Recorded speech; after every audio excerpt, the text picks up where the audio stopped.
Good evening, assalamu alaikum, and welcome to Sports Extra. I'm your host Ahmed Nawaz. Let's take a look at tonight's lineup that we have. We're going to be discussing some exclusive things about sports. We're going to be starting off with the Pakistan Super League, and the Pakistan Super League's tickets for this edition of the year 2022 are up on sale. You can get your tickets online, and you can also purchase your tickets through the vendors, designated vendors as well. The sale has begun. Obviously, you need to get your hands on the tickets as soon as you can. PCB has also introduced an early bird discount as well for people who are buying tickets on an early basis. On one ID card, you can purchase 6 tickets. And of course, vaccination certificate is mandatory while purchasing tickets. Otherwise, you will not be allowed to purchase any ticket. So for those of you who are not vaccinated, double the fun. Get yourself vaccinated, save yourself, your family, and of course your community as well. And at the same time, you've got another option that you can also enjoy PSL if you're vaccinated as well. So Lahore and Karachi is all set to host PSL from the 27th of January. It's going to be an action-packed PSL, so many team changes, so many things to talk about, so many players in action.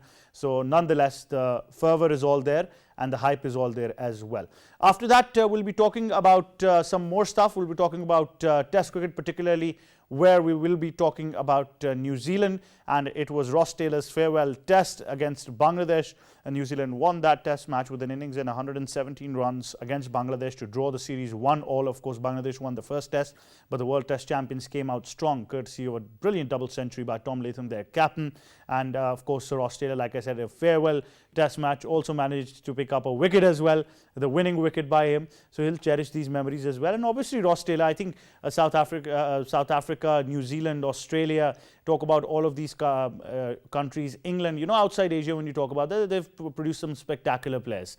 New Zealand particularly, you remember Stephen Fleming, you remember the likes of Kane Williamson now making way, but Ross Taylor has definitely been very, very special for New Zealand and for world cricket as well. He's really had a fabulous career in all 3 formats. After that, we'll be discussing South Africa versus India, where live action, you can catch it on PTV Sports. The tea break has just happened. South Africa are 176 for 7. They trail by 47 more runs. Earlier, India were bowled out for 223 runs. Virat Kohli making 70 plus runs. Unfortunate for him, he couldn't score a century, but great bowling from South Africa. Kagiso Rabada picking up 4 wickets and Mark Jensen picking up 3. And if you talk about South Africa so far, then they've got Peterson, who's not out, on 70, and Temba Bavuma, of course, scored 28 as well, but lost his wicket. Now we've got a struggle from South Africa that's going on, but otherwise they batted pretty well. The partnership between Peterson and Rassie van der Dussen looked very special. But now when live action resumes once again, Peterson is still at the crease. He needs some support. South Africa maybe can be in a commanding position in this test match because the wicket is supporting bowlers as well. So it'll be a low-scoring match, but we are hoping for a result and a lot of interest because the series leveled at 1-all. India winning the first one, South Africa winning a second courtesy of Dean Elgar and his lone stand. And then, of course, this third test match, whoever wins takes the series, and particularly very important for Virat Kohli as well. He's been really resilient in this test match as far as his first innings is concerned. We talk about all of these things and we discuss these important factors as well. But, it's very important to know that on and off the field activities truly affect the players when we talk about this as well. So that's the lineup that we've got. We'll be talking about this in studios. We've been joined by cricket expert Rizwan Haider. Rizwan, assalamu alaikum. How are you? Assalamu alaikum. Thank you. Good to have you on the show. And we also have been joined by our cricket expert K. Asif. Asif, assalamu alaikum. How are you? Walaikum assalam. I'm okay. How about yourself, Ahmed? I'm good, buddy. Good to hear you once again. Right, Rizwan, first of all, PSL, another edition. With every edition, it gets special.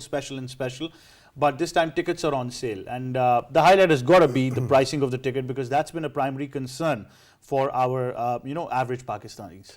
I think, you have to get the public in. Otherwise, there's no point. And the public wants to see the games. It's been, New Zealand got cancelled, and we saw a lot of interest in the national T20 as well. So I think the pricing is pretty good, 250 rupees a ticket, and the early bird discount that you were mentioning. That's a good thing. I think they need to sort out a few things like parking and, other facilities at the stadiums where the washrooms and, the goodies that are available for eating and all that. Confectionery stands. Confectionery stands, yes. You need to have those facilities so that people feel comfortable with their families. We've seen that in the last 2 editions in Pakistan. The facilities have been improving in Islamabad, Karachi, and Lahore. And I was looking forward to having some PSL in Islamabad as well. But unfortunately, because of the Australian series and the weather conditions not permitting, but in the future, we would like to have the PSL in KP as well and Quetta, so that the Quetta supporters and the PSL The Multan Stadium's ready as well. Multan's ready as well. But if it's in March, you can have some KP support in the local sport. It's very important. We still have support in Islamabad for KP and Balochistan, Quetta Gladiators, and also in Karachi and Lahore. But I mean, those people would love to see the games in their grounds as well. Definitely. That's very important to have local support as well. Asif, what's your thought? Because when you interact with the public, then you need to know their primary concerns. And if you can address those concerns, then why wouldn't people not want to see a match in the stadium? Well, look, as we have observed that recently West Indies visited Pakistan, and the grounds were almost empty, and then we have digged out what's going on, why crowd is not coming. So reason that they were facing lots of problems concerning security, as you mentioned in your intro, that the COVID certificate, then the tickets were not available on the outside the stadium. So, but now this is the good thing that the management of PSL and PCB, they have announced each and everything clearly that tickets are available. These are the supplementary things. These are the particulars which you have to show for your ticket, and you take tickets, purchase tickets, and enjoy this 7th edition of PSL. So I think that as Rizwan Sab mentioned, that the problems that the guys are facing, the spectators are facing in the stadium, the washrooms, the food items, the stuff like that. So I think that the PSL management is bringing something revolutionary in this edition for these spectators, as they've announced that for the commentary, if you are interested in commentary, they will create a box for you outside the stadium. Show your strength, show your talent, and if you are good enough, they will definitely give you a chance in the main commentary box as well. So I think that the PSL management is doing really nicely, and we should appreciate them. And every Pakistani supports our brand, our sport. The PSL is basically the brand of Pakistan. So we support our cricket, we support our youngsters, and we back our franchises of PSL. Absolutely. I think all of these things need to be kept in consideration when we talk about the PSL and when we talk about incentives for the fans, developing a fan culture once again, because times have been very harsh for Pakistan cricket. We haven't had cricket in our own backyard. A complete generation has been deprived of cricket. But now, since cricket has returned to the country, international and domestic cricket, so a lot of avenues open up. And Rizwan, we need to consider this not just from the cricketer's point of view, but also from the point of view of the fans as well, and also for a lot of people who might even earn livelihoods when you talk about cricket happening. Well, there are so many auxiliary things that are attached to any event. I mean, the businesses, the food business, the catering business, the cleaning business, all the groundsmen. There's so many. There's a lot of job opportunities, business opportunities, but you have to, ensure that the facilities are good enough and comfortable enough for people. It's a good thing to have 4 or 6 tickets. This time it's 6, because you've seen that people take lots of tickets and then start blacking and all that. Yeah, that's the sad part. If you have this sort of management, then that's a very positive thing, because tickets were not available in the last PSL, if you remember. It was difficult to get tickets, and you had to get it off the black market. So that's a good step by the PSL management. Yeah, definitely a good step as well. But there are so many questions that people come up with, and not just people, I think people very close to us as well. So Asif, we would like to make it clear to everyone, and I think you will join me in telling everyone that we do not have any special tickets for PSL. Please go buy your own tickets. Yes, thank you very much that you are mentioning this important thing, that don't call to Ahmed Nawaz, don't call to K. Asif, that we're not getting even single pass this time. And you have to go to their, I don't know where they, basically their website or anywhere. But please don't call to any team franchise owner or any captain to get the ticket. And look, if you are a cricket enthusiast, like Ahmed you are, like Rizwan Saab, like me, we are spending each and everything and each and every time for our cricket. And if I am an enthusiast, why I'm depending to someone else to get ticket for myself? This is the important question. And being nation, we have to understand that that if someone is in PCB, if someone is in PSL, he is not there to serve you guys for the ticket. He is there to serve the nation, actually. See, he is there to serve rest of the people as well. So please do not put burden to someone special who belongs to BSL or who belongs to PCB or any TV channel or media department. So I must say that this is our responsibility. This is the responsibility of each citizen to please come up with the justice, come up with the responsibility, and show your responsibility that you are supporting BSL. Definitely. And you know, that brings me to a very special thing that just clicked my mind, because Asif mentioned cricket enthusiasts buying tickets. You have a big story when it comes to buying tickets, being a cricket enthusiast way back in England. Oh, God. Well, it's a very, I'll keep it short. 99 World Cup, we found out that you could buy one ticket per person. There was the national insurance number that you have. So me and three friends, after the Pakistan-Australia game when we beat them, we found out that I decided with my three friends, as I was the expert even then, that Pakistan will probably finish A1. So we bought 4 tickets each, 3 of us, and for the A1, all the 3 Super League matches, Super Sixes, and one for the if they finished A2, I think it was either B1 or B2. South African game, we went early, and there were people selling tickets for £100 each.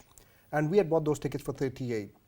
And my friend said, let's just sell them off. We had 9 extra tickets for that game. And we thought, it's just 8 in the morning. By 9, the prices will go up 120 and 40. And the prices started going down. So in the end, the match started, and we could not sell our tickets. And we sold them for £20 each when the game had started. Second game was India. And we sold the tickets early on, £120, and we found out the tickets went up to £500. And the third game was Zimbabwe, Saklan hat-trick. We sold those tickets for 80 odd, but we saw the World Cup for free. And I'm not encouraging that. You go and buy tickets for PSL. We need to support Pakistan. This is not England. Buy your tickets. Buy your tickets, but whenever a business opportunity like this came up, Rizwan did try his luck, but it didn't work. So that's a prime example of where you need to buy your tickets. And in Pakistan, obviously, the prices are 250 onwards, up till 7,000. So I think each class category can buy their tickets as well. But K. Asif, thank you so much for joining us on Sports Extra. Always great having you. Before we move on, we've got a report on the ticket sale and everything that is happening. Let's go take a look.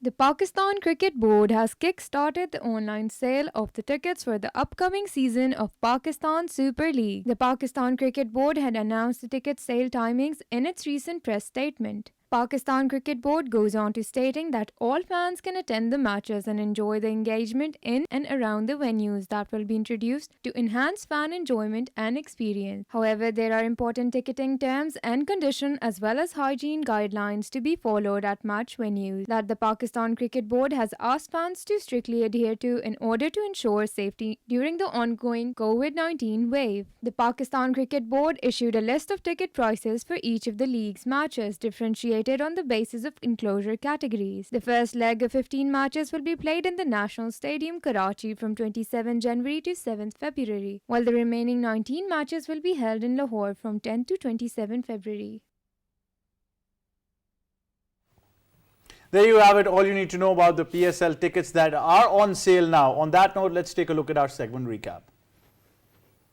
And in the segment recap, we of course discussed that tickets for PSL 7th edition 2022 are up on sale now. You can grab your tickets online on the official websites and also on designated vendors as well. A COVID certificate is mandatory for you to buy tickets. Ticket prices start from 250 Pakistani rupees up till 7,000 Pakistani rupees. And of course, on one national identity card, you can purchase 6 tickets on each identity card. So that's all that you need to know about the tickets. And there's an early bird discount as well. So if you're going to buy your tickets right right now, and do log on and buy your tickets right now. You can definitely get some discounts as well and enjoy the PSL as you want it to be. That brings us to our next segment, where we'll be talking about more cricket, but Test cricket in particular, where we had Bangladesh and New Zealand up in a second Test match. New Zealand beating Bangladesh by an innings of 117 runs, thrashing them convincingly. That's what you expect from the World Test champions when they make a comeback.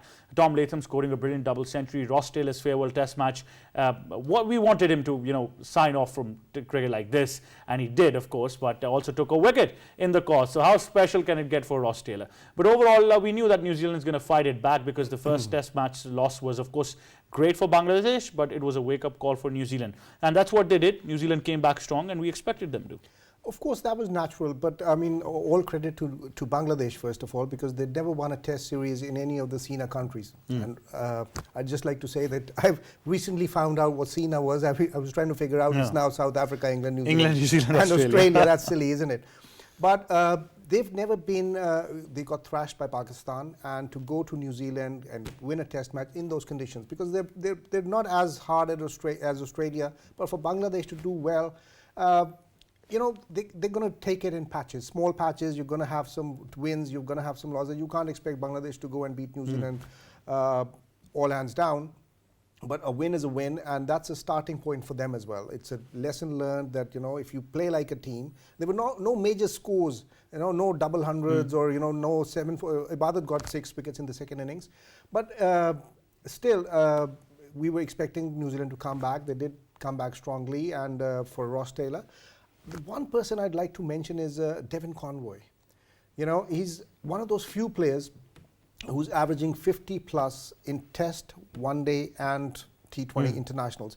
He's got a better average in Test matches than first class. You usually have a first class average, and then better your than Test match is usually slightly lower. Similarly, he's got a better one-day average than in list A cricket. And he's got a better T20 average and a better strike rate than in T20s. So that's an amazing start, although it's a small sample size, just 5 Test matches and 3 one-day internationals, but 20 T20s as well. So I think he's one for the future. He's already 30 years old. He's a late starter, late bloomer somehow. But he's one of those players that I think, why didn't New Zealand have them earlier on in the Test series? He's been averaging 40 plus in all 3 formats in the first class, list day and T20s. Surprisingly, he's just coming in now. Bangladesh, like you said, you got to give them credit, the way they won the first Test match.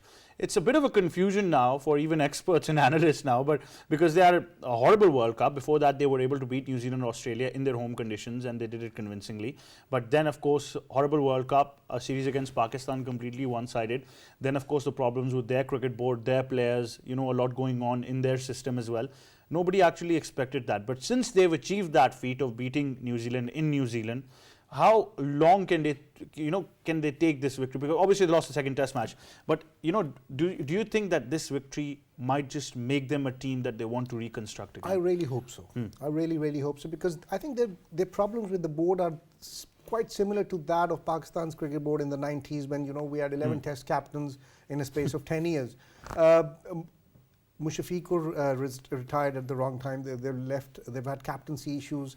But Mominul, even though he lost 2 Test matches to Pakistan, he's come back strongly as a leader. He got 80 runs, 70 runs in the Test match in the victory. So they have to take small steps at a time, baby steps for them.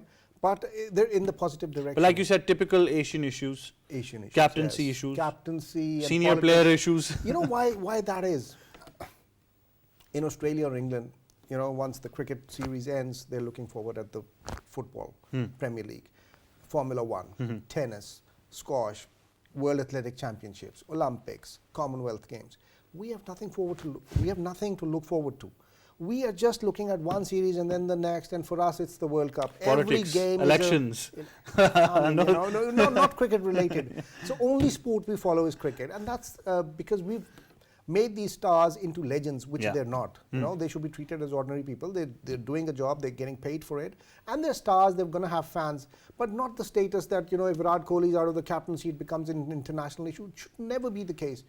Australia keeps changing captains, England does, New Zealand does, we never. And they proved it. Even on the brink of the Ashes, they lost Tim Payne, they didn't look back. They don't look back. So I think Cummins comes in the second game, he wasn't there, Smith took over, and the third Cummins back. It's all about developing leaders at a grassroots level, because we failed to do that.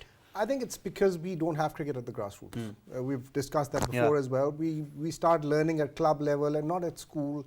We learn certain things at first class level. Even certain players start running between the wickets at test level and first class level. You have to develop these things at the age of 6, 7, 9 and 10. I've coached teams at under 7, under 9, under 11. You know, parents bring their Fresh kids. minds, yeah. And once you tell them the basics, I mean, I learned how to, you know, pick up the bat when I was 21. Before that, I was just whatever natural. Aggressive Rizwan. No technique, only aggressive Rizwan. No, it was technique, but I mean, I didn't know what the exact formula is. You know, how to you put the bat down, pick it up, and whatever's that is your natural stance or grip. So. You know, we need to have coaches. Yeah, definitely on the expert level. And I think the bigger question is having certified coaches on this youth level, because it's very disappointing that on our youth structure we've got plan B options. No senior cricketer, nobody wants to take that up as well. I mean, for India, Rahul Dravid, before becoming the coach of the national side, was coaching their under-19s. And you know, the passion with which he was working with them is a prime example. So why can't our star cricketers, the legends that we have produced, work with our youth structure, work with under-16, work with under-19s, and you know, get to that level if they want to coach a national side. Okay, if they don't, they're still contributing for Pakistan. But that will be that. New Zealand, I think, is absolutely superb. Ross Taylor has been a great servant for New Zealand cricket. He has been. It seems like he's been there for ages, hasn't he? But he's done well in first-class matches. He's done well in test matches, won internationals. 2020 is not really his forte, but he's done pretty well. I mean, a strike rate of 122 is just like Shoaib Malik in the trees sort of thing. But he's been good as a team man. He's been a team player. He's been there for them. He's you know, won them numerous games. So that's what matters, you know, high-end games that you need to win. You need to score in the big matches. He's done that. Otherwise, you can't stay in the team for that long. So amazing cricketer, well done, and you know, to top it off, you know, getting the last wicket was you know, icing on the cake. And great for their indigenous population as well. That's what he represented. So good for them as well. He does. There've been very few. Like Tuffy was one of them. Jesse Ryder. Yeah. Jesse Ryder as well. There's very, very few. And it's only in the 90s and 2000s that they've come in. Before that, you know. But that means, you know, that, you know, they're developing those players as well. You know, cricket is going to those areas and routes, and, you know, people are being encouraged. Definitely been encouraged, but definitely a convincing win from the World Test champions. On that note, let's take a look at our segment recap. And in the segment recap, we of course discussed about New Zealand against Bangladesh, how New Zealand were able to thrash Bangladesh by an innings in 117 runs convincingly. The World Test champions were bound to make a comeback, and they did it in style. Ross Taylor has signed off world cricket on a spectacular note, taking a final wicket as well and winning the match for his side as well. So I think 112 test matches for Ross Taylor is a huge achievement, and now the series has been drawn at 1-1. On that note, we'll go towards a short break, but when we come back from the break, we'll be discussing India up against South Africa with action live on PTV Sports. Stay tuned.